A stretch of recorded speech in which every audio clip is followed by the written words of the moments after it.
Hi friends, എല്ലാവർക്കും high range cooking എന്ന എൻ്റെ യൂട്യൂബ് ചാനലിലേക്ക് സ്വാഗതം.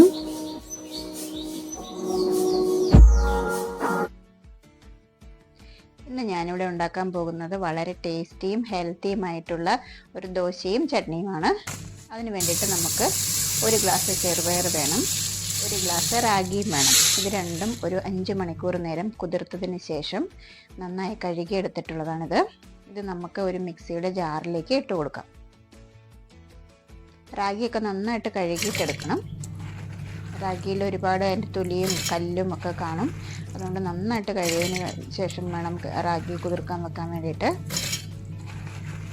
റാഗിയും കൂടെ നമുക്ക് മിക്സിയുടെ ജാറിലേക്ക് ഇട്ട് കൊടുക്കാം. ഇതിൻ്റെ കൂടെ നമുക്ക് ഒരു പച്ചമുളക് ആവശ്യമുണ്ട്, ഒരു തണ്ട് കറിവേപ്പിലയും, ഒരു ചെറിയ കഷ്ണം ഇഞ്ചിയും, 2 ചെറിയ ഉള്ളിയും, ഒരു 1/4 ടീസ്പൂൺ ചെറിയ ജീരകവും, ആവശ്യത്തിന് ഉപ്പും കൂടി ചേർത്തിട്ട്, ചെറിയ ജീരകം ഞാനിവിടെ കാണിച്ചിട്ടില്ല, ചെറിയ ജീരകം കൂടി ഇടുന്നുണ്ട്, അതും കൂടി ചേർത്തിട്ട് നമുക്ക് നന്നായിട്ട് ദോശമാവിൻ്റെ പരുവത്തിൽ ഇത് നന്നായിട്ട് അരച്ചെടുക്കാം. ഇപ്പം ഞാനിത് അരച്ചെടുത്തുകൊണ്ട് വന്നിട്ടുണ്ട്. ഇത് നമുക്കൊരു പാത്രത്തിലേക്ക് ഒഴിച്ചു കൊടുക്കാം.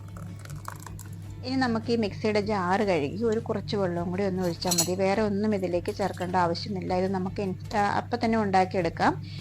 ഇത് ഒരു 10 മിനിറ്റ് നേരം നമുക്കൊന്ന് റെസ്റ്റ് ചെയ്യാൻ വെക്കാം, നന്നായിട്ട് ഇളക്കിയതിന് ശേഷം.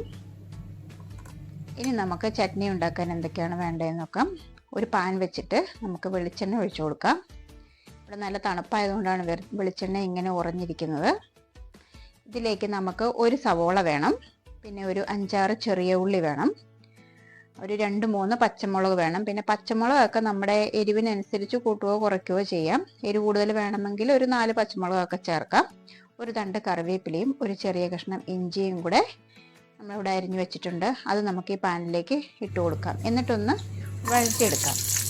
ഒരുപാട് നേരം ബ്രൗൺ കളറൊന്നും ആവേണ്ട ആവശ്യമില്ല. ഇതിൻ്റെ പച്ചമണമൊക്കെ ഒന്ന് മാറി കിട്ടിയാൽ മതി. പച്ചമണം മാറി കിട്ടുന്നത് വരെ ഒന്ന് വഴറ്റിയാൽ മതി. ഇതിലേക്ക് ആവശ്യത്തിന് ഉപ്പും കൂടെ ചേർത്ത് കൊടുക്കാം. പിന്നെ നമ്മൾക്ക് പുളി വേണമെങ്കിൽ ഒരു ചെറിയ കഷ്ണം വാളംപുളി ചേർക്കാം. ഞാനിവിടെ ഒരു ചെറിയ പീസ് ചേർക്കുന്നുണ്ട്. പുളി ഇഷ്ടമില്ലാത്തവർക്ക് അതൊന്ന് സ്കിപ്പ് ചെയ്യാം കേട്ടോ. ഇതൊരു 2 മിനിറ്റ് ഒന്ന് ജസ്റ്റ് പച്ചമണം മാറിയിട്ടുണ്ട്. നമുക്കിതൊരു മിക്സിയുടെ ജാറിലേക്ക് ഇട്ട് കൊടുക്കാം. ഇനി നമുക്ക് ഇതിലേക്ക് ഒരു 5 സ്പൂണ് തേങ്ങ ചിരകിയതും കൂടി ചേർക്കണം. തേങ്ങ ചിരകിയതും ചേർത്ത് കൊടുത്തിട്ട് ആവശ്യത്തിന് ഉപ്പും ചേർത്തിട്ട് നമുക്കിത് അരച്ചെടുത്തുകൊണ്ട് വരാം.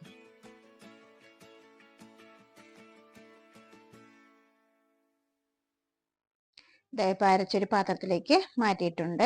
ഇനി നമുക്കിതിലേക്ക് ഒരു താളിപ്പ് ആവശ്യമുണ്ട്. അതിന് വേണ്ടിയിട്ട് നമുക്ക് പാൻ വെച്ചിട്ടുണ്ട്. പാൻ വെച്ച് വെളിച്ചെണ്ണ ഒഴിച്ചിട്ട് ഇതിലേക്ക് കടുകും ഉഴുന്നുപരിപ്പും കൂടി ഇട്ട് കൊടുക്കാം.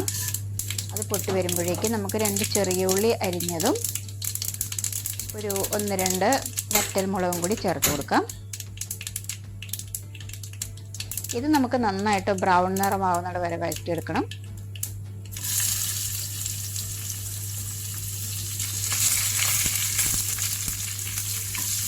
നന്നായിട്ട് വഴറ്റി കൊടുക്കാം.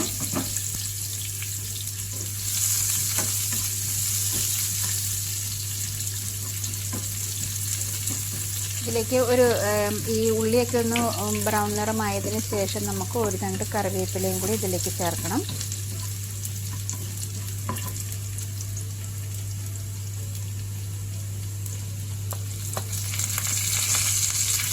ഞാനിവിടെ കറിവേപ്പിലയും കൂടി ചേർത്ത് കൊടുത്തിട്ടുണ്ട്.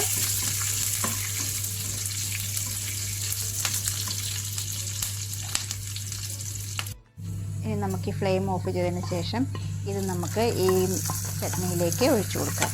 എന്നിട്ടൊന്ന് മൂടി വെക്കണം. ഇപ്പോൾ തന്നെ ഇളക്കണ്ട. ഒരു മിനിറ്റ് ഒന്ന് മൂടി വെച്ചതിന് ശേഷം ഇളക്കിയാൽ മതി.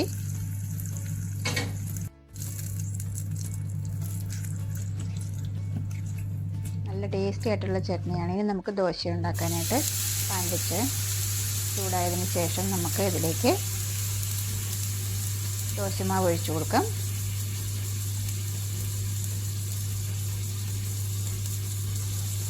ദോശമാവ് ഒഴിച്ച് നന്നായിട്ട് പരത്തി കൊടുക്കാം. ഇത് തിന്നായിട്ട് പരത്തുന്നതാണ് ടേസ്റ്റ് കുറച്ചും കൂടെ. അപ്പം നല്ല മൊരിഞ്ഞ് നമുക്ക് കിട്ടും. ഇന്ന് ചെറുതായിട്ടൊന്ന് മൊരിയാൻ തുടങ്ങുമ്പോഴേക്കും നമുക്കിതിലേക്ക് എണ്ണയോ അല്ലെങ്കിൽ നെയ്യോ ഒഴിച്ചു കൊടുക്കാം. ഞാനിപ്പോൾ ഇതാ നെയ്യ് ഒഴിച്ചു കൊടുക്കുന്നുണ്ട്. അപ്പോൾ ഇത് നന്നായിട്ട് മൊരിഞ്ഞ് വന്നിട്ടുണ്ട്. നമുക്കിതൊരു പാത്രത്തിലേക്ക് മാറ്റാം. നല്ല ക്രിസ്പി ദോശയാണ്. ഞാനിവിടെ 3 ദോശ ഞാൻ ചുട്ടെടുത്തുകൊണ്ട് വന്നിട്ടുണ്ട്. വളരെ ടേസ്റ്റിയും ഹെൽത്തിയുമാണ് ഈ ദോശ. എല്ലാവരും ട്രൈ ചെയ്ത് നോക്കണം. ഞാനിപ്പോൾ ഇതൊരു പാത്രത്തിലേക്ക് മാറ്റിയിട്ടുണ്ട്. ചട്നിയും കൂടെ നമുക്ക് വിളമ്പി